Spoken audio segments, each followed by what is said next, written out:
Narinig ko sila. At nakita ko rin yung Mrs. ni Brother Stanley. Anong pangalan yung Mrs. Ben.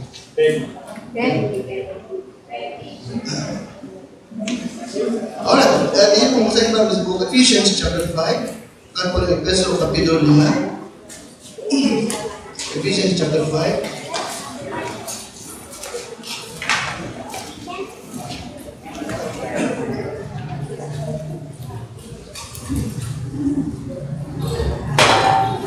Ephesians chapter 5.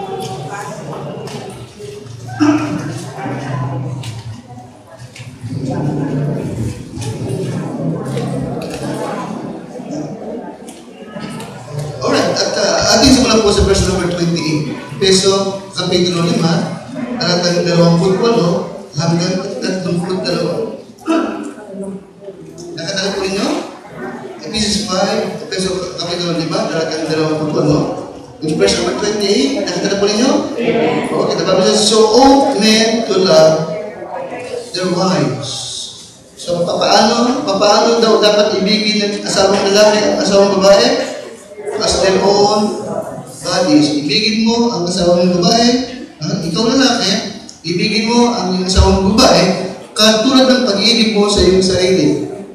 He that loveth his wife, what? Nakalabas? O loveth himself. For no man ever yet hated his own flesh. You see? Ikaw ba, pinapalo mo ba? Binabatukan mo ba ang iyong sarili?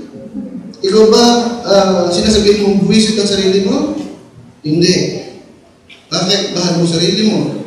So, ganun din, bahalin mo din ang iyong asawa tulad ng pag-ibig mo sa iyong sarili. Ilang pinapag-usapan. Napatay po ba? Amen? Verse number 29, for no man ever yet hated his own flesh. Walang sino man, talagang sa screen. Sapagat walang sino man na napopoot kailanman sa kanyang sariling katawan, kundi kanyang what? Ano sabihin ng inaaruga? Mas maganda yung salitang inaaruga kasi doon sa ano? Inaaruga, inaalagaan, pinapakain sa palad. Diba? Kundi kanyang inaaruga at minamahal. Pag nagkakasakit ka, pinaiinom mo ng gamot ng sarili mong katawan. Amen? Inuubo ka, kagaya, umiinom ka ng tubig. Umiinom ka ng padrax. Kaya, hindi. Umiinom ka ng Clorox. Makatindi. Kundi, inaaruga mo, di ba? Minamahal mo, gaya naman ni Kristo sa Iglesia. Kailangan niyo po, even as the Lord, the church. Nagpapakita na hindi kailanman kinabuotan ni Christ ang church. Nakita niyo po? Makikita mo na ikinukumpara ng Panginoon ang church sa mag-asawa. Amen? Sa yung lalaki at yung church ang babae.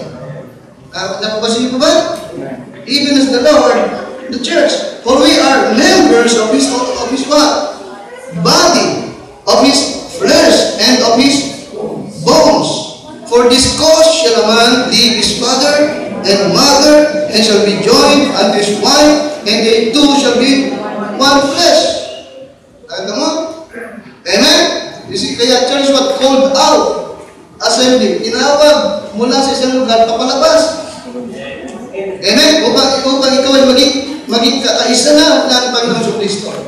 Dahil ito, iiwan ng lalaki ang kanyang ama at ina at pakikisama sa kanyang asawa at ang dalawa ay magiging isang lamang. December 32, ay lahat, this is a great mystery. Okay? Ang hiwagang ito ay dakila. Dapat sinasalita ko ang tungkol kay Christ at sa kanyang church. This is a great mystery, but I speak concerning Christ and the church. Now, sa ibang talatang ating nabasa, makikita mo kung gaano kahalaga sa Panginoon sa Kristo ang church. Nakikita ba? Particularly, ang Calvary Bible Baptist Church. Maliwanag ba? Ito ay kanyang katawan. Siya ang head. Alright? Mahal sa kanya ang church nito.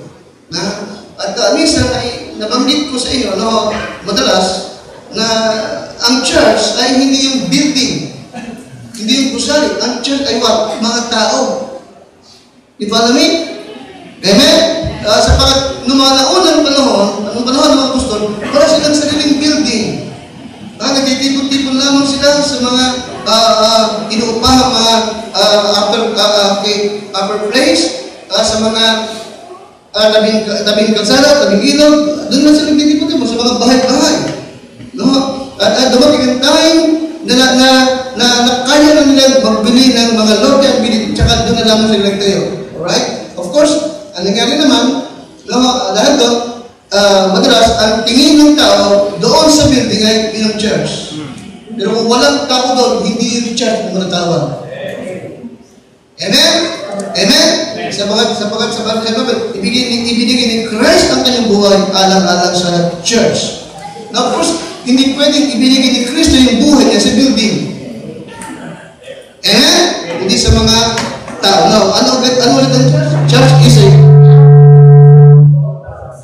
called out assembly. Called out. Amen? Called out. Out from what? Old religion, old life, old way of living. Amen? Called out from what? Isa pa, sin. Nakita ba ba? Called out from what? Isa pa, darkness. Maliwanag ba? Amen? Okay, kina-called out. Okay? At yung tinawag ko palabas. Called out assembly of what? Born again believers or what? Christ believers. Ipalami? Called out assembly of what? Okay, born again believers or what? Christ believers. Kaya talagang, ang church talagang kailangan mag-assemble. Kagaya nito. Now, of course, hindi basta nagtipon-tipon ng mga Kristiyano ay church na. Ano sumunod? Scripturally baptized. Again, hindi basta baptized. Baka baptize ka ni Igme. Di ba alam? Scripturally baptized. Ano yung scripturally baptized? Baptized ni John. Sinong John? The Baptist. Di ba alam? Ano yung scriptural baptism? Baptism. Amen? Okay. Of course, saan? In a given place. Kaya ang church ay local church. Okay? Given place, ang church ay local church. Hindi universal or invisible. Okay? Ang church in a given place, nasa isang lugar, alam mo kung saan pupuntahan. Ang Calvary Bible Baptist ay isang local. Amen? Nasa isang lugar. Nakikinig ka sa? Kaya hindi pwedeng sabihin na basta may pagtitipon-tipon, may church doon. No. Hindi church yun. Alright. And then, having a covenant with God and with one another. Kaya magkakakilala sila. Amen? Sinitulad ng isang pamilya. Paliwanag ba? Amen? Ano yun? Having a covenant. Kanino? With God and with one another. Paliwanag ba sa atin? Ano yun? Kaya tayo magkakakilala tayo. Hindi ba? Nagtatawagan tayo, Brother Arnie, Brother Emerson, Brother Alan, Brother Nino. Di ba namin? Amen? Yung nakatatanda sa atin, di ba? Kung tawagin natin ay Tati Orly. Kasi mas matanda sa atin eh. Tati Orly. Mga naglabi ko. Naglabi ba sa atin? Kanali Presi. Maniwagag ba? Amen? Yung nakakatanda sa'yo, ikalagdag mo kay Kuya, di ba? Paliwanag ba? Having a covenant with God and with what? Another. Pag mali ang ginagawa ng isa, inarareview po kasi may covenant kayo eh. Nakikinig kayo? Yun ang hindi naiintindihan ng iba. Kaya ino-orient ko kayo sa mga bagay.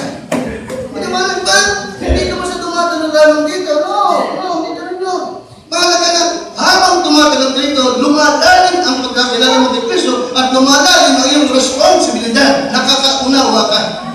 Member ka ng Calvary. Hindi ka pa mabuhay sa iyong sarili lamang. No man liveth unto himself, and no man dieth unto himself. Diba namin? Yung uri ng buhay mo, meron kang influensya. Either good or bad. Kasi kabilang ka sa katawan eh. Nakikinig ka sa akin? Amen? Hindi pwedeng habang nagkakabit ka ng kwadro, napupag mo yung sarili mo ng maso eh. Ang nakaramdam na nga ito, ramdam ng lahat yun. Mula tuktok na walang buhok hanggang talampakan. Ramdam mo yung sakit. Bakit paliwanag ko? Amen? Yun ang Calvary. Okay? Hindi pwede mo sabihin, wala kayong pakialam sa akin, buhay ko ito. Ay, buhay mo nga ayan. Pero pag nagkamali kayo, lahat ay dami sa iyo. Maliwanag ba? Amen? Kaya one body. Siguro tayo ang body, siguro ay sa head. Amen? Having a covenant with God and with one another. Ang ating covenant ay una sa Diyos, pangalawa sa ating kapatiran. Maliwanag ko ba? Amen? Higit sa lahat. Covenant what? Okay, covenant to carry out the letter and Christ's Great Commission. Amen? Ano yung Great Commission? Matthew 28:19 to 20. Yun ang ating pangunahing layunin. Maliwanag ba? Go ye therefore and teach all nations. Anong ituturo mo? The gospel of Christ. Amen? Matapos maturuan at maligtas, baptizing them. Sa paano paraan? Immersion. Maliwanag ba? Lubog, hindi reset, hindi boost. Immersion. Ibalami, baptizing them in the name of the Father and of the Son and of the Holy Ghost. Ibalami, matapos puputin man, bahala ka na sa buhay ko. No. Sunod, this one, teaching them to observe all things. Maliwanag ba? Ano yung all things? Sumunod, whatsoever I have commanded you. Maliwanag ba? Maliwanag ba? Amen? Now may blessing ba? May blessing. Sabagat may pangako, Lord, lo, I am with you. Even unto the end of the world. Amen? Meron tayong authority. Okay, authority. Kaya nga sabi ni Pablo kay Timothy, preach the word, be instant in season, in out of season. I-preach mo, ako bahala dyan. Okay? You see, gano'n kahalaga ang church sa ating Panginoon. At gano'n din dapat natin bigyan ng halaga sa ating buhay. Ito din siya kung bakit every time na magsaselebrate ng anniversary, talagang we try na maging bongga. Kasi mahal sa Diyos yan eh. Maliwanag ba? Amen? Tayo nga, magsaselebrate ka ng birthday mo, anniversary mo, gano'n. Hamat mo yung church na ating Panginoon. Okay? Mahalaga ito sa Kanya. Importante po ito. Alright? Easy. Now, yes, okay. Ating pag-usapan ng gabi, what kind of church would the Lord look for? Alright? Easy. Yes, mahalaga ito sa Panginoon. Mahal niya ito. Ito po yung tulad ng kanyang tulad ng isang ito yung kanyang pinahalagahan at tinigtulad ng pag-ibig at pagpapahalaga ng isang asawang lalaki sa kanyang asawang babae. Okay? Ngayon, kung ito yung inibig at pinahalaga niya, okay, ano ang kanyang nakita dito? Ano ang kanyang nakita dito? Na siya dapat nating paka-ingat na laging nasa atin. Ang ibig sa atin? What kind of church? Ano nga bang klase ng church? Okay? What kind of church would the Lord look for? Pray the Lord, ako po yung gabahin mo, bigyan mo ng lakas, at bigyan mo ng liwanag ang aking kung ang mensahe, aking dadalhin sa iyong mga tupad. Bigyan mo ako ng kapangyarihan, Panginoon, at bawat sila bigyan mo ng unawa sa mensahe ihahatid ng iyong mapanglingkod. Ito aking dalangin sa pangalan po ng Panginoon Jesus. Amen. Sige po.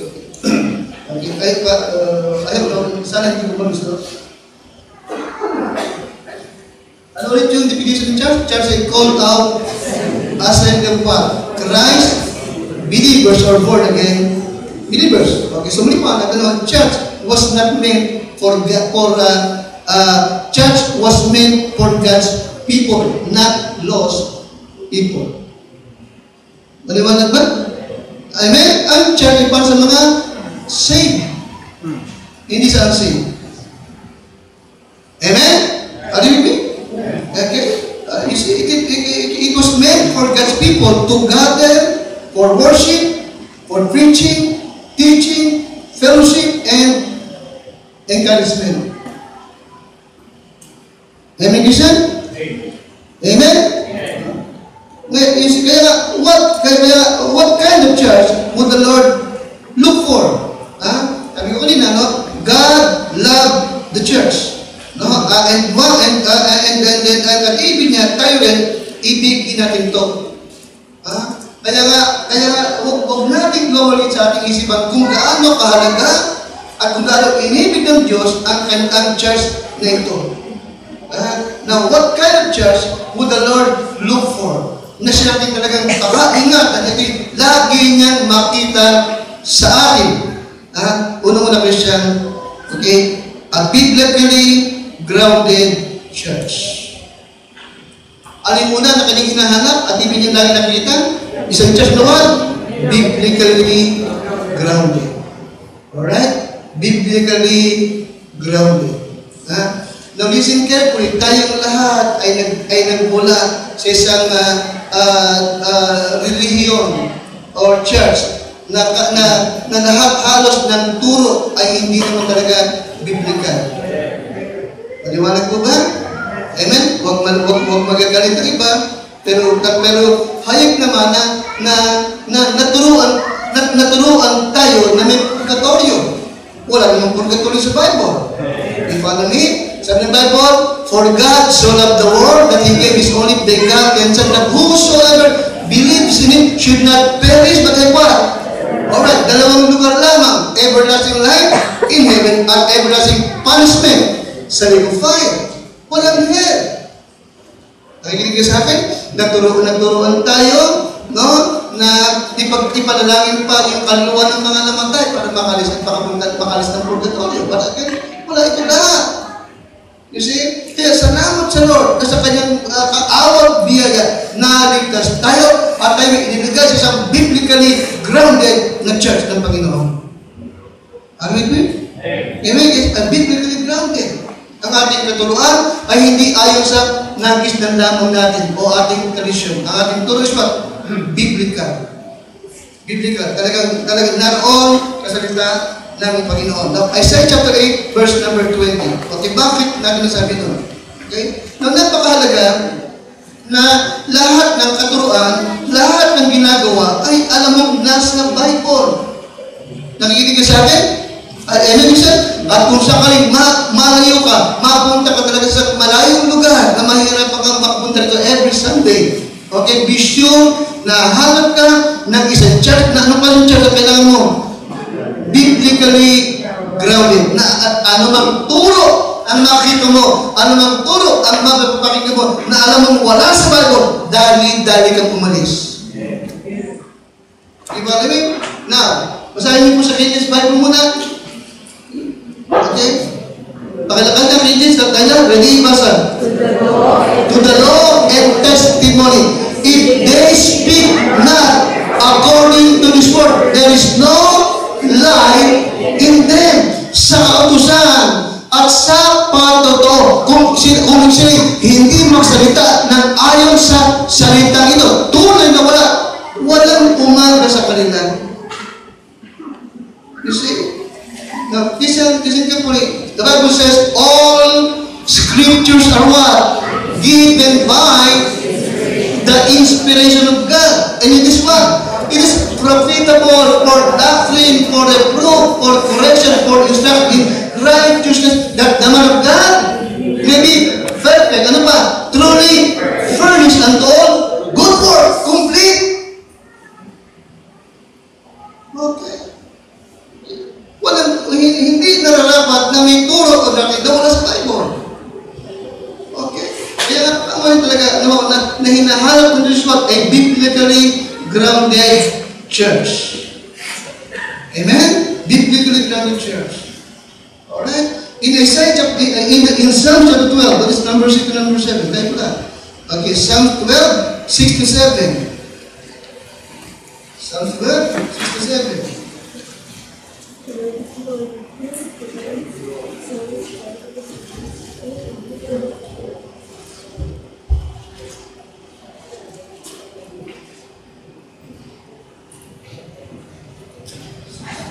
Okay, so medyo po ako. Andiyan po kayo? Okay, Psalm chapter 12, verse number 6. Ready? The words of the Lord are what? Alright. Okay. Ano raw ang word? Ano daw ang Bible? Pure words. Pure. Yun means what? Walang halo. Liwanag ba? Ang Biblia ay what? Pure words of God. Amen? Amen? Amen? Ang sunod. A silver, ano pa? Right. Ito'y sinuko na tulad ng pila ng makapitong ulit. Then what? Thou shalt keep them, O Lord. Nasunod mo ba? Nasunod mo? Kung mayroon man nag-iingat ng Bible upang magmahaloan ito ng mali, kung mayroon man nag-iingat ng Bible upang ito walang maging pagkukulang, hindi tao. Hindi ba? Sino? Pakilabas, iyong iingatan sila, O Panginoon, iyong what? Pakaingatan sila mula sa laing ito hanggang kailan? Hanggang 2024 o 2030. Ulitin mo sa inyo. Madalas ako nakikinig ng preaching ng ibang pastor at binabasa ko yung ilang mga articles nila. At madalas ko siya basahin, titignan ko yung statement of faith nila. Yung kanilang belief about God the Father, God the Son, God the Holy Spirit, and the church, and then anong kanilang belief about the Bible. Now, madalas, ang nakikita ko, we believe that the Bible is the Word of God. Ang malungkot, may kasunod pa, in the original. Okay, ulitin ko, kalokohan yun. Okay? Ang kanilang paniwala, ang inspired lang, ay what? Yung original. Ano yung original? Yung mga unang sulat ng mga apostol at propeta ay nasaan na yun? Nasa yung original? Wala na yun, matagal na. Uulitin ko ulit. Kahit si Pablo, hindi niya nahawakang nakita yung sulat mismo ng propeta Jeremiah o Isaiah. Nakinig niyo sa akin? Amen? Balikan niyo yung talata niyo. Balikan niyo yung talata niyo. Okay. Ano ang iningatan ng Diyos? Yung manuscript? Ha? Balikan yung talata niyo. Okay. Ano ang pure? Hindi yung original manuscript, kundi yung salita ng Diyos. Okay? The words of the Lord are what? Pure words. Alright? And that is number 7. Thou shalt keep them, O Lord. Ano yung ingatan ng Lord? Hindi yung original. Hindi yung kanyang salita. Maniwala ba? Lahat ng original ay nawala na. Pero yung salita ng Diyos, siya mismo ang nag-ingat. Amen, Christian? Amen? Siya ang nag-preserve. Again, Christian, God is after His word, not the original manuscript. Maniwala ba? Ang iningatan, ang ipinireserve ng Diyos ay yung kanyang mga salita, hindi yung manuscript. Hindi ko masabi? Ay na-really thank God sa gabing ito, kung hawak mo ang King's Bible, hawak mo ang inspired Word of God. Amen? Amen siya? Alam nyo, ang turo ng ganang salita, ang nakahawak lang doon ng mga, can you imagine?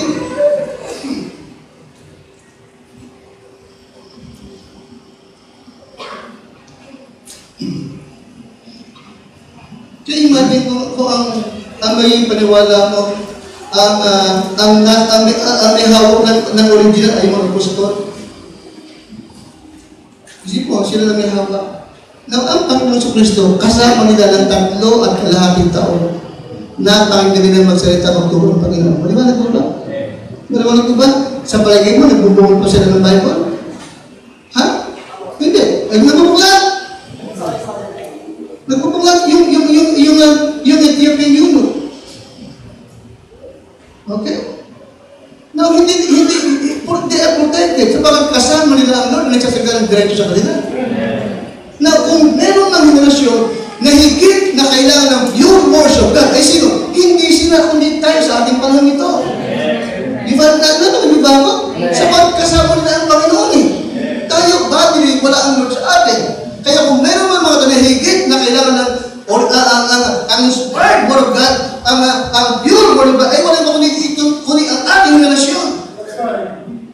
How come na ang Diyos ay binigyan ng inspirasyon, ipinreserve ang word of God, at tapos mawawala?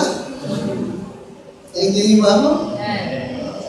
Kaya, thank God, hawak natin ang salita ng Diyos na talagang kanyang kinasihan. Amen? Amen?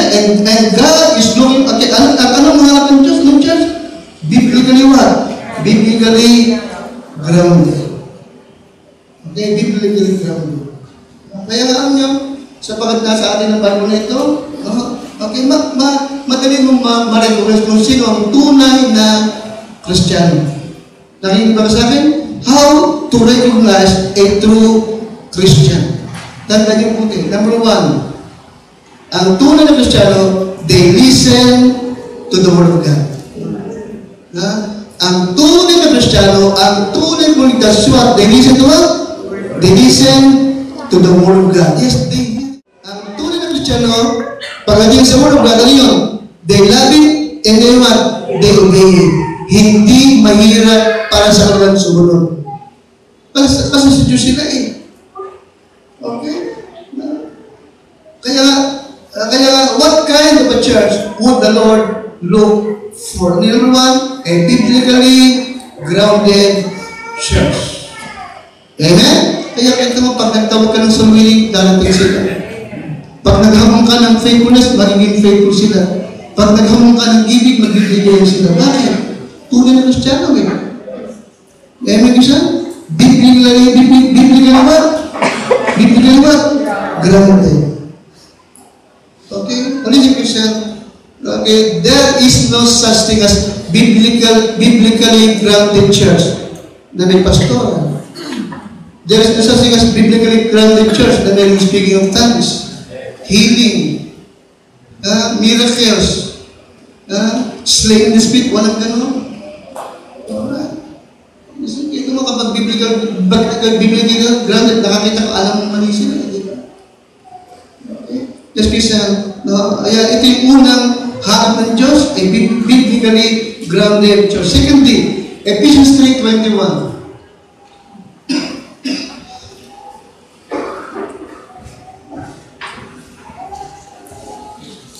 Ephesians 3:21.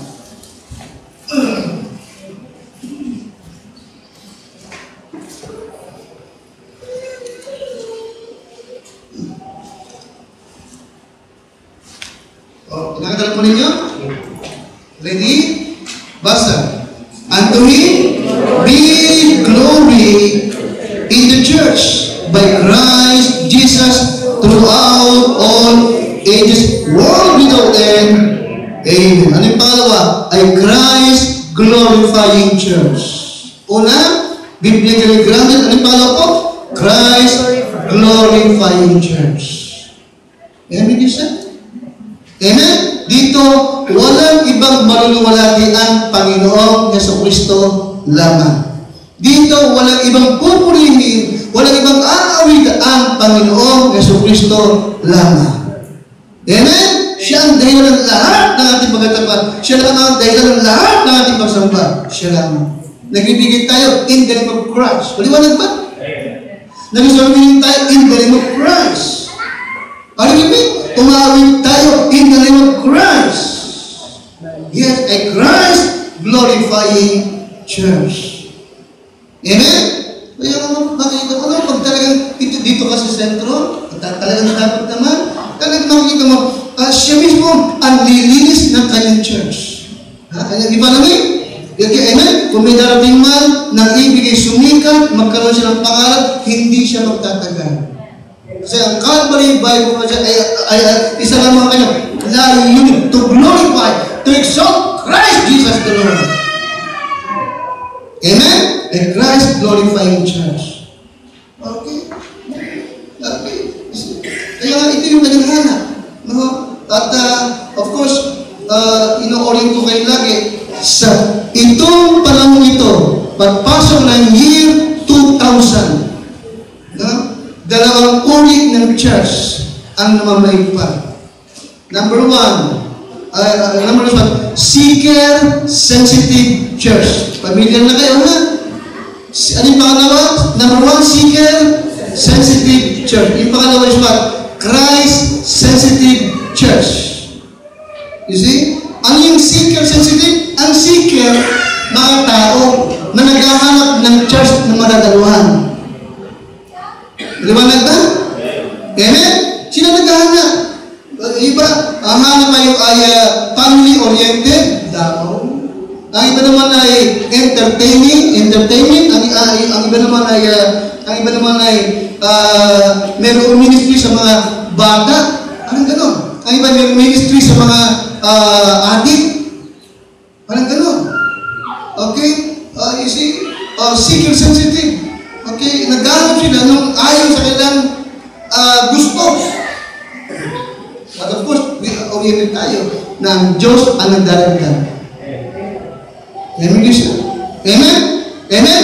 Kaya yung pastor dito, yung mga missionary, yung pastor ng seeker-sensitive, alam yung ginagawa nila? Okay, nag-iisip sila, paano sila dadaluhan ng tao? Nakikinig ba ka sa akin? Nakikinig ba kayo? Nag-iisip sila, paano kaya dadalo ang mga tao sa atin? Anong magagawin natin? Nakikinig ba ako doon? Ano ba ang hanap ng tao ngayon? Ano ba ang hinahanap ng mga tao ngayon sa church? Nakikinig ba ako? So dahil doon, may combo sila, may drum sila, may dancing sila. Nakikinig ba ako? Meron silang cafeteria, canteen sa loob ng church, meron silang Starbucks, mayaman sila. Ano yun? Amen? Dahil doon, wala silang pulpit. Dahil doon, ang pastor, okay lang hindi nakabalong, hindi naka-necktie. Okay lang ang pastor, naka-t-shirt lang, naka-polo shirt lang, para cool. Di ba? Ano yun? Amen? At pwedeng lumano ka doon, nakapag-swimming ka. Kung sa pakaramdam mo, komportable ka doon, totoo yan. Kasi anong presentasyon? Seeker? Sensitive. You see? Okay, you see? But of course, anong dapat? No, listen, Christian. Magandang yung kalimutan. Okay, ang pagsamba ay para sa Diyos, hindi para sa tao. Okay? Tandaan ko lagi ang aking pinapakita sa inyo. Okay? Ay, lagi pinapakita yung prinsipyo.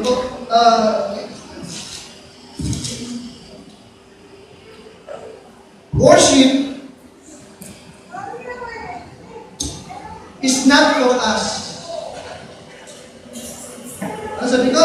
Worship is not for us. It is for God. Worship is not for us. It is for God. He is the audience, not us. Amen? Nagpupunta tayo dito upang ibigay yung nararapat na pagsamba sa Kanya. Amen? Kaya ang mahalaga ay hindi kung anong gusto mo o ang gusto ko din. Ano ba ang gusto ng Diyos? Ano ba ang hinahanap ng Diyos sa tao? Hindi ba? Okay. In worship, you are showing to God the word He holds in your life. Sa iyong pagsamba, iyong ipinakikita sa Diyos kung gaano siya kahalaga sa iyong buhay. Hindi ka naman pupunta dito kung hindi mahalaga yung isang buhay mo eh. Hindi ba?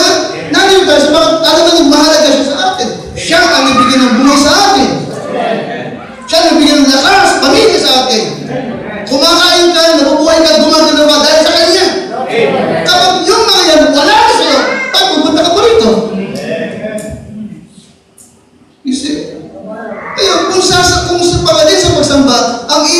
ng pastor, ano ba? Gusto mo kami?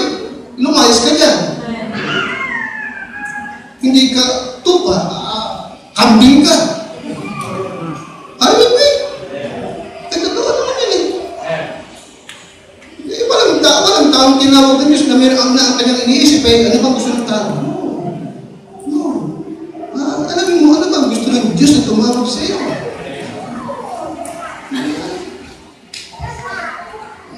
Tama yung sinabi ng isang pastor ngayon. Karamihan sa church, karamihan sa mga church at mga pastor, they are busy, ano yung busy? They are busy entertaining the goat instead of feeding the sheep. Diba namin? Amen? Naroon tayo, hindi para entertain ang tao. Diba? Amen, diba? Kundi bigyan lugar ng Diyos at mapakain ang mga tupa ni Kristo. Okay? Kaya nga sa John chapter 4:23, makikita mo, ano po, makikita mo yung hinahanap ng Diyos sa sasamba sa Kanya. In John chapter 4:23, pakabasa ngayon, sabi Kristo, and the hour cometh, at dumarating ang oras, at ngayon naman, nasasambahin ng mga tunay na mananamba ang Ama sa Espiritu at sa katotohanan, sapagkat hinahanap ng Ama ang mga ganong sasamba sa Kanya. And then he said in verse 24, and God is Spirit, and they that worship Him must worship Him in Spirit and in truth. Ang Diyos sa Espiritu at ang mga sumasamba sa Kanya ay kinakailangan sumamba sa Espiritu at sa katotohanan. Amen? Yun ang hanap niya. Alright? And Christ glorifying church. Nakakaintindi. Kung sino dapat bigyan lugod, kung sino dapat itaas sa pagtitipon-tipon, walang iba kundi si Kristo na ating Panginoon. Amen, Kristo? Amen? Kaya lang sabi ko, di ba, I hope na nakuha niyo po, minsan binagit ko, okay, in true worship, salvation is involved. Pakalagas yan, sa tunay na pagsamba, ang salvation ay involved. Bakit? Not just anybody can worship God. Not just anybody can worship God. You must be saved. You must be saved bago mo siya masamba. You must know the one who you worship. Paano mo sasamba? Hindi mo naman kilala yung sasambahin mo. Di ba? Di ba? O, yung iba, akala lang Diyos ay hindi mga nakasaksak pang sibat at pahanggang sa kayo. Di ba? Akala niya sinasabi niya, nakapako pa, nakahiga pa. Di ba? Sabi ng Diyos, listen ka po rin. Kanino niya ako ikukumpara? Kanino niya ako itutulad? Akong gumawa ng langit at lupa, ikukumpara naman niyo ako din sa mga libuto niya. You must save. You must be saved. In John chapter 4, verse number 20 to 22, sunod niyo po ako. John chapter 4, verse 20 to 22. Pakikita niyo po na hindi lahat ng pagsamba ay tinatanggap niya. Ha? Alright? Take a vision. Okay. You must worship God His way. Ha? You must worship God His way or no way. John 4, verse number 20.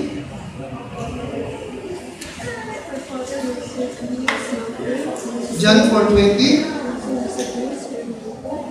Alright, nandiyan na po kayo? Okay, John 4:20. Ready ba sa? Sabi nung babae sa Marikana kay Jesus, our fathers worship in this mountain. And you say that in Jerusalem is the place where men ought to worship. Jesus said unto her, woman, believe me, the hour cometh when you shall neither in this mountain nor yet at Jerusalem worship the Father. 24 to kaya ye worship ye know not what. Hindi mo totoo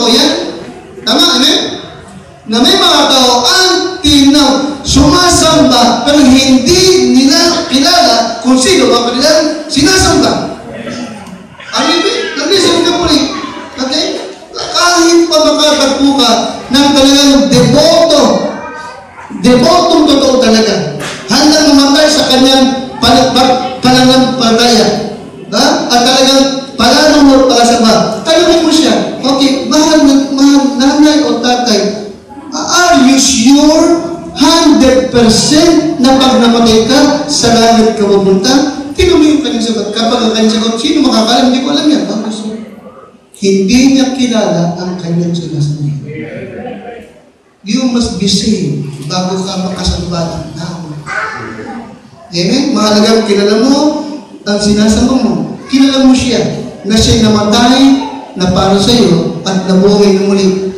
Mahalagang kilala mo, si Kristo'y namatay para bayaran ang sala mo. Kanyang pinasan ang kasalanan mo, kanyang tinigman ang kamatayan, alang-alang siya at nabuhay muli noong ikatong araw. At siya'y nabuhay na muli at nangako upang ang sinuman sa kanyang manampalataya ay huwag mapahama kundi magkaroon buhay na walang hanggan. The moment inaccept mo siya, bibigyan ka ng buhay na walang hanggan. In John 1:12, bibigyan ka pa ng karapatan na maging anak ng Diyos. Yun ang personal relationship. Dahil doon, makakabilang ka na sa mga tunay na sa mga katuman, true worshipers na sumasamba sa Ama, sa spiritual katotohanan. Maliwanag ba? Amen? Ang Diyos sa Espiritu at ang mga sumasamba sa Kanya ay kinakailangan sumamba saan? Espiritu. And what? Katotohanan. Listen carefully. Si Kristo ang salita na nagkatawang tao. At, amen? At ang salita ng Diyos ay truth. Amen? Ang Biblia, ang Biblia, okay, ay ang salita na nasulat. At ito yung truth. John 8:32, ye shall know the truth, and the truth shall make you free. Malalaman mo ang katotohanan, at ang katotohanan siya magpapalaya sa iyo. Amen? Ito ang ibig nyo makita sa St. Church. Christ glorifying church. Amen? Nasa kanilang truth. Amen? At ginagawa nito. Okay? Number 3, a grateful church. Una, ano yung number 1? Biblically grounded. Amen? And number 2, Christ glorifying church. Kaya pag narito ka, hindi mo hanapin ang gusto mo. Hanapin mo ano gusto ng Panginoon. Amen? Hindi ka dapat tatawag ng atensyon. Okay, dapat lahat ay nakapokus ang atensyon kay Christ. Aliwanag na? Amen? May tanong ka man, may hinakit ka man, listen ka po hindi importante ang emotion mo. Ang importante is what? Ano ang importante? Ang gawain ng Panginoon. Ay Christ glorified you. Second, thirdly, a grateful church. Kasi thankful. Di ba? Nagpupuri, nagpapasalamat siya sa Panginoon.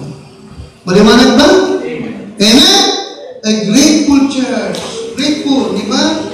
Okay? Narito ka sapagkat grateful ka. Very thankful ka. Una-una, thankful ka sapagkat naligtas ka. Maliwanag ba?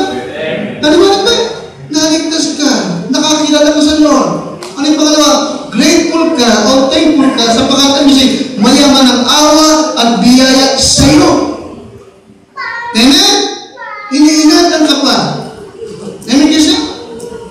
Ikaw magsabi nito, tumayo talaga tayo, umawit ng papuri, aawit ka ng papuri talaga.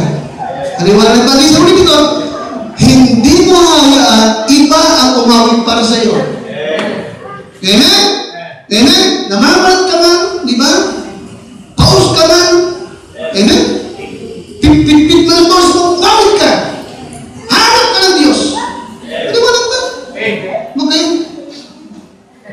Gulong-gulong ka dyan. Takas mo. Haliwanag? Kasi, totoo ito. Totoo ibig sabihin. Ulitin mo naman sa inyo. Ibig na mapakinggan ang awit ni Pili. Ibig na mapakinggan ang awit ni Badalando. Ibig niya. Maliwanag ba? Maliwanag ba? Yung anak mong great, ano ba? Yung anak mo maliit, kinder, kasali sa program, nagkakantahan doon. Ha?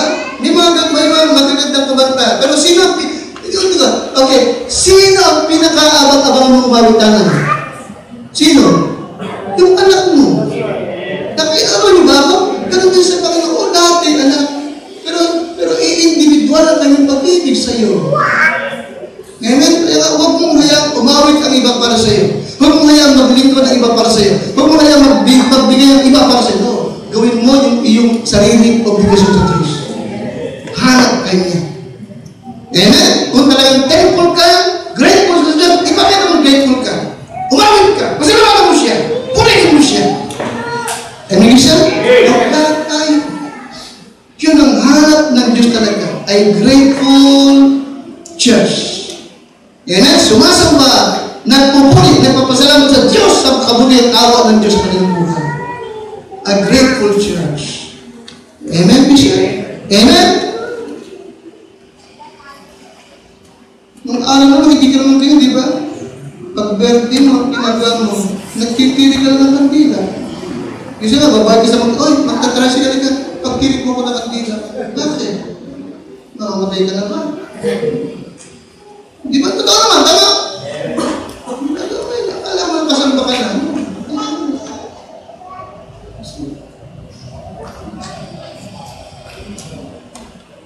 Sa naman Bible, di ba?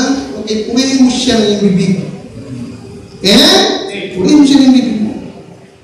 Bless the Lord, all my soul, and all that is within me. Bless His holy name. Grateful church. Okay, number 4, sacrificially giving church. A sacrificially giving church. Ito yung hanap niya. Ha? Ito ang ibig niya at talagang ikinagaganap niya lagi niyang nakikita sa kanyang church. Amen? Hindi nagbabago. Okay? Businesses. Isipin mo, Pastor. Biblically grounded. Businesses. Alright, ano ba? Christ glorifying or Christ exalting church. Amen? Pagkakataon ng bahay, magandang umaga po. Ako po si Pastor ng Baptist. Pwede ko kayong magmasag patungkol sa Panginoon sa Kristo. Authority ko. Okay? Christ glorifying. Okay? Pag may mga member na dumadalo, may mensahe ko. Bakit? Hinahanap ka ng Panginoon. Hinahanap ng Diyos ang pagsama mo. Ay, totoo yun eh. Amen? Ayaw ko sabihin, hinahanap ka no? Yes, pero kung meron mang pangay naghahanap, hindi ang pasagutin ang Panginoon sa iyo. Amen? Sapagkat ang Calvary Bible ay Christ exalting church. Christ glorifying church. Okay? Ano ba? Grateful. Amen? Grateful ito eh. And then what? Sacrificially giving church. One of the greatest proof ng ating pag-ibig sa Diyos is how we give to God. Nakalimutan ko rin? Nakalimutan ba? One of the greatest proof of our love for God is what? How we give. Paano ka magbigay? Kung nakakaalam. Dama ba?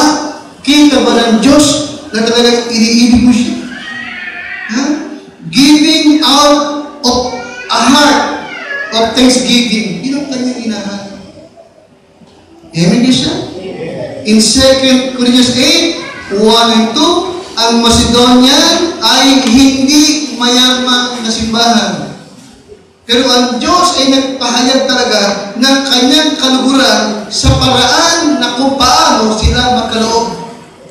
Verse 1, bukod dito, mga kapatid, ipinapatalastas namin sa iyo ang biyaya ng Diyos na ipinagkaloob sa church ng Macedonia. Ano yun? Verse number 2. Kaya kung paano sa maraming pagsubok sa kapighatian ang kasaganaan naman ng kanyang katuwang at ang kanilang malabis na kalughaan ay sumagana sa kayaman ng kanilang mga. Ito mo, bagamat mahirap. Diba? Nagbigay talaga sila ng higit at higit pa sa inaasahan ni Apostol Pablo. Amen? Kaya hanggang ngayon, naghahamon sila, hindi pa. Like me naman yung Christian, no? Okay? Tayo ay nagbibigay at tinutulang magbigay, hindi sapagat tayo ay mayaman. Maliwanag ba? Nagbibigay tayo sapagat tayo ay tunay na Kristiyano. Maliwanag ba? Amen?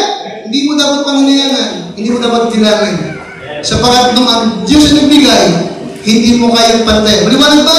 For God so loved the world that He gave what? His only begotten Son. Amen, Krishna? Amen? At yung anak naman, nung napanito ang kanyang ginawa, kanyang ibinigay ang kanyang buhay alang-alang sa marami. Maliwanag ba? Hindi mo kayang mantayan. Okay. Kaya natutuwa din kapag nakikita niya na ang church ay handang magbigay sacrificially alang-alang sa kanyang gawain. Amen? Sacrificially giving church. Hindi lamang sa lapit, kundi buhay. Di ba nagba? Hindi lamang kundi panahon, oras. Amen? Hanggat may lakas.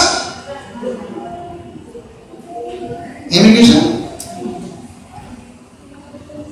Ay ko ba na Paulo? Hindi mo muna mag-Krishna. Lumpa. At talaga kayo na kayo iukot at umatagal. Parang wala na akong mausang boss ko. Ipapahinga ko na muna. Para mamaya babalat ako kayo. Amen, Krishna? Ganun talaga. Amen? So, kaya ang gabi, ikaw, ano na ang nag-isakripisyo mo para sa Diyos? Nakikinig ka sa akin? Ito yung maninghanap. A sacrificially giving church. Amen? Hindi man sa lapit, kundi panahon, oras, lakas. Amen? Servisyo. A sacrificially giving church. Okay, ano pa? Number 4, joyful. Joyful church. Alright? Ito yung kanyang hinahanap. Biblically grounded. Okay. Glorifying. Okay. Sacrificial giving. Then, joyful. Joyful. Masayang church. Amen, isa? Amen? Okay, buhay. Hindi sapagat nagpapalakpakan, hindi sapagat naglulugdagan, hindi sapagat nagsisigawan. Hindi. Yung ganap nasa puso ng isang tunay na nakakilala sa ating Panginoon Kristo. A joyful church. Alright?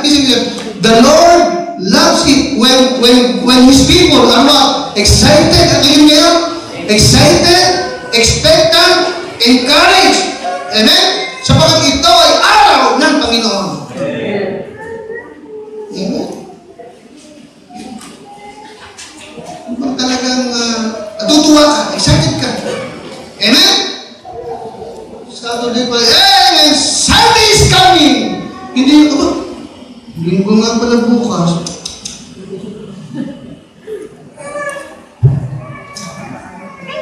Kala ko, makakapag-basketball ako. Talaga, di ba? Ay! Linggo nga pala bukas. Kala ko, makakatulog ko ng mahaba-haba. Amen, Krishna? Amen? Maganda yung kapila na hindi balik. Okay. Anyway, Sunday is coming. Lord's Day. Sasamba naman ako. Okay. In Psalms 122, verse number 1, Psalms 122, 1, I was glad when they said unto me, what? Let us go into the house of the Lord. Amen? Ako'y natutuwa. Ako'y nagagalak na kanilang sabihin sa akin, tayo pumaroon sa bahay ng Panginoon. Amen? Amen? Yun ang kanyang kagalakan. Sunday is coming, sasamba ako. Maghahandog ako. Amen? Makikinig ako. Sunday is coming, mag-preach ako. Amen? Naging testimony ko, hindi ko sa mga tatay natin, kahit kay Pastor G, I really thank God na simula, hindi lagi mabuti pakiramdam ko, hindi lagi okay ako. But the moment na tumayo na ako sa pulpit, masaya ako. Amen? Masaya ako. Ay kong patay. Amen? Amen kasi? Totoo yan.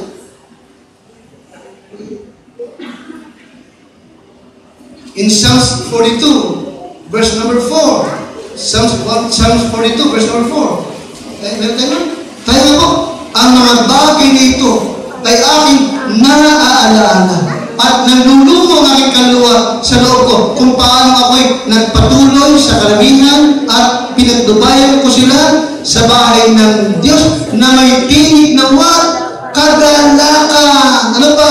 Papuri na isang karamihan na nagdidiwang ng kapistahan. May isa. Kanina nalulumo siya, di ba? Kanina malungkot siya.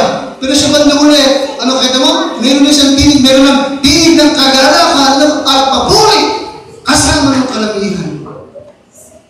May isa. Yan ang hanap ng Diyos. Amen? Alam ng Diyos na nagkakaproblema tayo pareho, nangangailangan tayo. Diba? Pero ibig makita rin na handa kang magsakripisyon. Iwaglit ang lahat yan kapag dumarating na yung araw ng Panginoon. Amen? Hindi yung baka mo, may problema ako. Ikaw lang ba? Tama, di ba? Hindi may problema. Ikaw lang ba may problema? Hindi kasi may problema. May nasa malaymi ka. Ba't na malaymi ka? Tama, di ba? Malaymi ka. Baka kami nasa Sanstra yan. Hindi, nasa Chowking pa yan. May problema siya. Hindi nakapag-check, hindi nakapag-Chowking.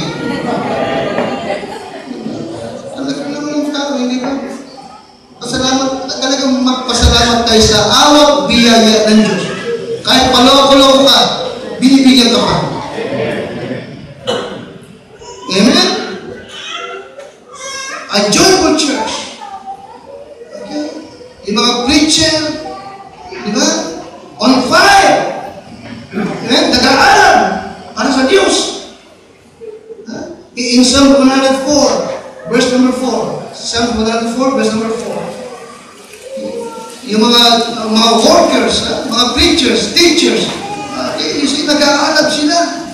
Ilang halap niya. Sa pag-isip pinag-aalab sila ng ating Panginoon. Okay, Psalm 104 and number 4. Okay, sa dalawang Bible ko, ginuhitan ko yan ng kulay orange talaga. Ano yan? Patatay na, who make it?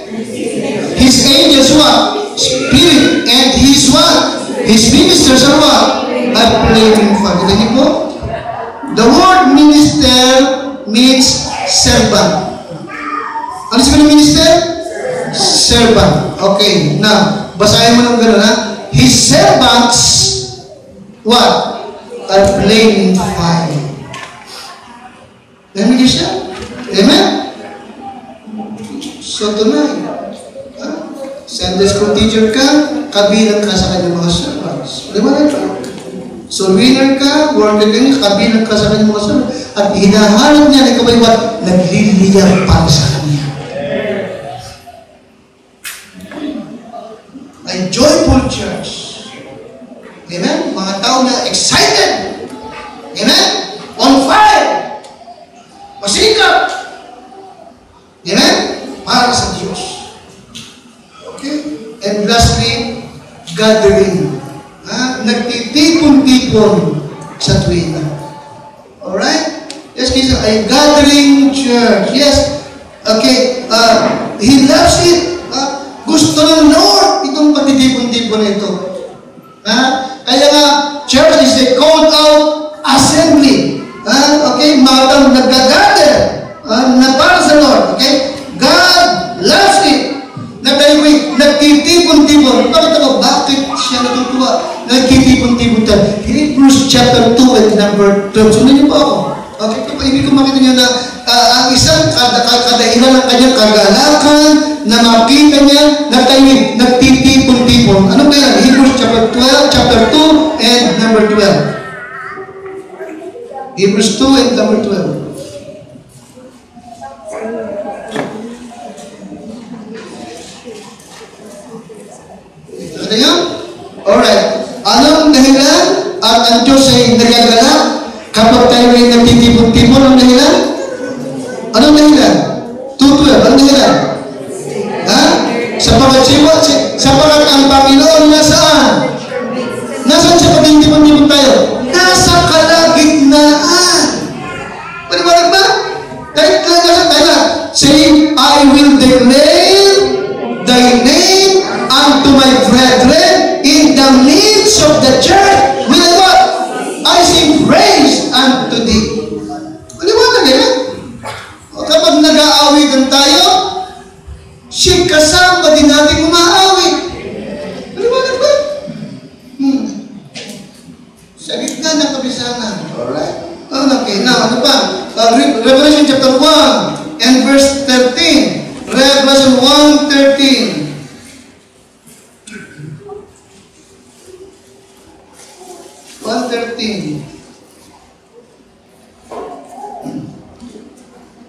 Revelation 1:13. Alright, ganyan na po kayo?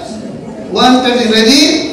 Now, ito ang nakita ni John. Ano? 1, ready? And in the midst of the 7 candlesticks, one like unto the Son of Man, clothed with a garment down to the foot, and girt about the top with a golden girdle.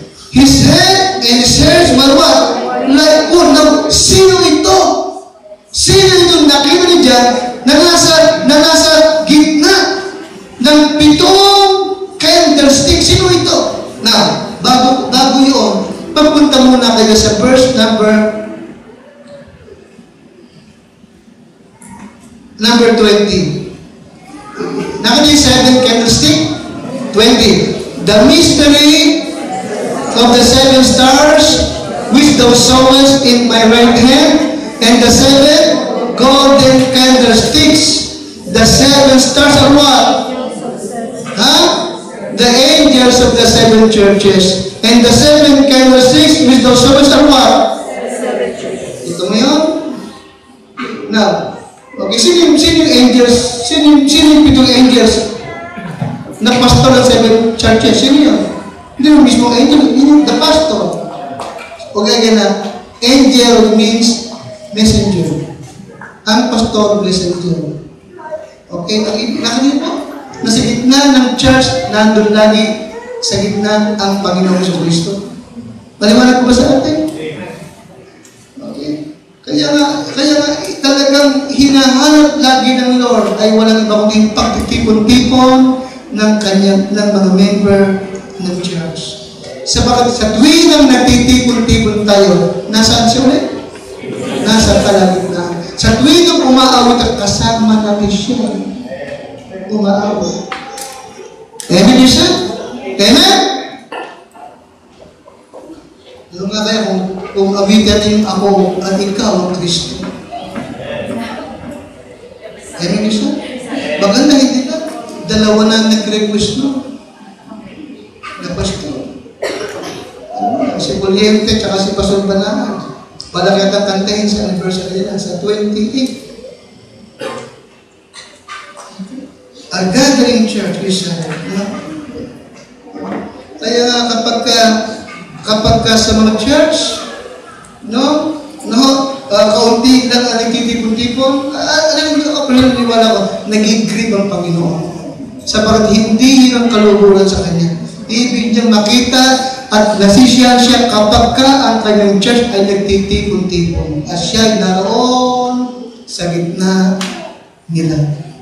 Yes, Christian, panatilihin natin, bantayan natin ang mga bagay na ito na hinahanap ng Diyos talaga sa church. Thank God, nakikita niya sa atin.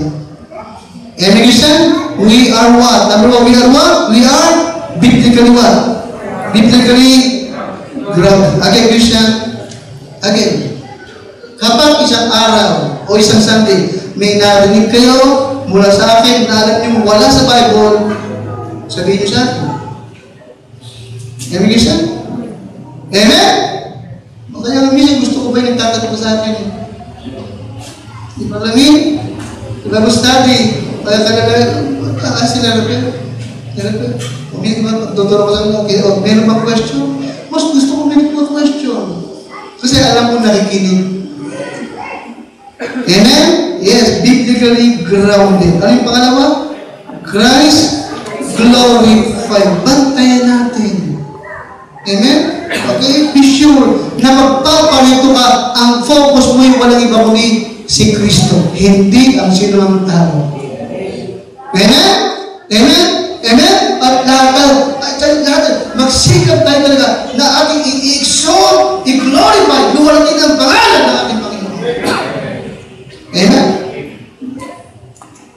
Bantay ko rin lagi, yung awit ng buhay. Gusto ko tuwing awit, be sure na naroon ang pangalan ng ating Panginoon. May mga awitin na pang-church daw, pang-Christian daw, pero hindi binabanggit ang pangalan ng Jesus. Hindi yun. Amen?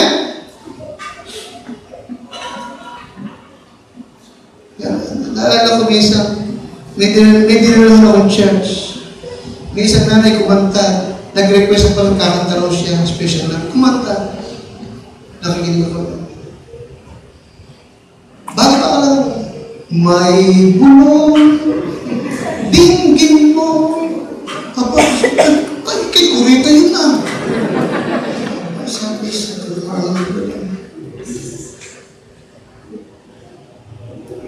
ano ba ito? Oras na. Oras na. Oras na. Naku po.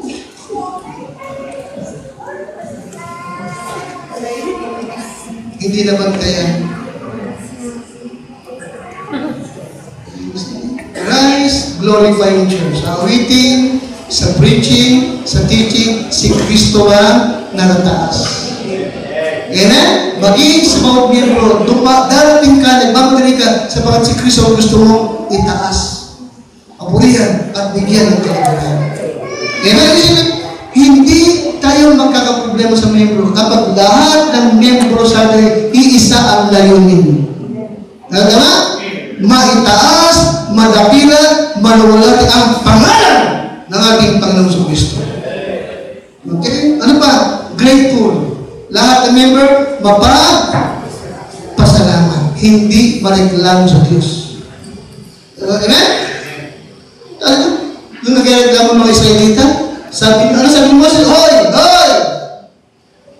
Hindi kayo sa akin nagko-complain. Sa Diyos kayo nagko-complain.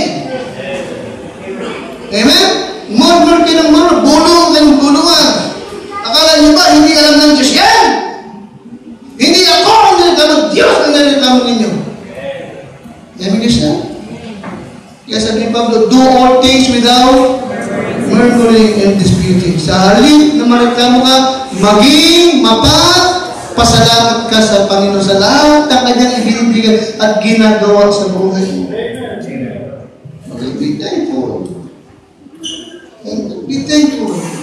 Okay? Ano pa? Sacrificially what? Napakalakas yung pang-apat, sacrificially giving church. Mapagkaloob. Amen? Ano pa? Joyful and what? Gathering church. Ay, lari tumayo. Typing mo na langin.